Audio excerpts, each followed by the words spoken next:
நகர் கண்ணகியே செல்வபதி நாயகியே உன்னை செந்தமிழால் பாடுகிறோம் சஞ்சலங்கள் தீர்த்திடமா.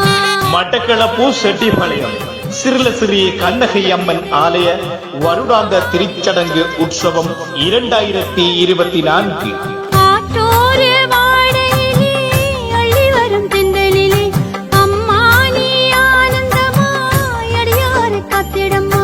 பார் கொண்ட மதுரை நகர் தனிலே திரு பாண்டியன் காண ஒரு மாபடுவதாகி ஏர் கொண்ட அம்மன் அருளால் அந்தரத்தே எய்யாத மாங்கனியை எண்ணாமல் அவனும் சீர்கொண்ட செங்கரகம் நீட்டிய வனாயவே திரியகம்பத்தொன்று மறையவே செய்த நீர் கொண்ட வம்மி நிழல் நீடிவளர் அன்னமே நிகர் செட்டிபாளையம் நிறைந்த கண்ணகையே.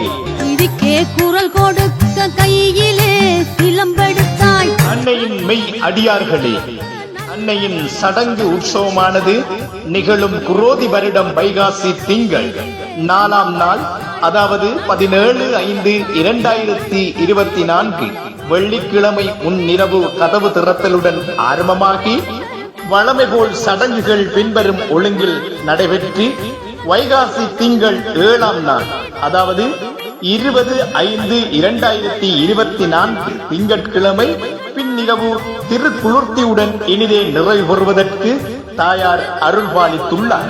நகர் கண்ணகியே செல்வபதி நாயகியே உன்னை செந்தமிழால் காலங்களில் நடைபெறும் அனைத்து நிகழ்வுகளிலும் பங்கு கொண்டு அம்மனின் திருவருளை பெற வாரீர்களாக.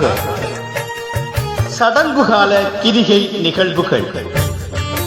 கிரான்குளம் கிராம மக்களால் 17/5/2024 வெள்ளிக்கிழமை முன்னிரவு திருக்கதவு திறக்கப்படும். குறுக்கல் மடம் கிராம மக்களால் 18/5/2024 சனிக்கிழமை பகல் சடங்கும் இடம்பெறுவதுடன் இரவு சடங்கினை மாங்காடு கிராம மக்களால் நடத்தப்படும். தேற்றாத்தீவு கிராம மக்களால் 19/5/2024 ஞாயிற்றுக்கிழமை பகல் கல்யாண சடங்கு இடம்பெறுவதுடன் அன்று இரவு செட்டிபாளைய கிராம மக்களால் பூரண கும்ப சடங்கு இடம்பெறும். இந்த கும்ப சடங்கிற்குரிய நெல்லினை தேற்றாத்தீவு குடியிருப்பு மக்களால் கொண்டு வரப்படும். கழுதாவளை கிராம மக்களால் 20/5/2024 திங்கட்கிழமை பகல் சடங்கும் அதனைத் தொடர்ந்து அன்று பின்னிரவு திருக்குளிர்த்தி சடங்கினையும் நடாத்த காத்திருக்கின்றார்கள் என்பதனை அன்பாக அறிய தருகின்றோம். அன்னையின் ஆலயம் வருகை தந்து ஆசாரம் கடைபிடித்து திருவருளை பெற்றேகுமாறு அன்பாக கேட்டுக்கொள்கின்றார்கள் நிர்வாகத்தினர். நன்றி. செட்டிநகர் கண்ணகியே செல்வபதி நாயகியே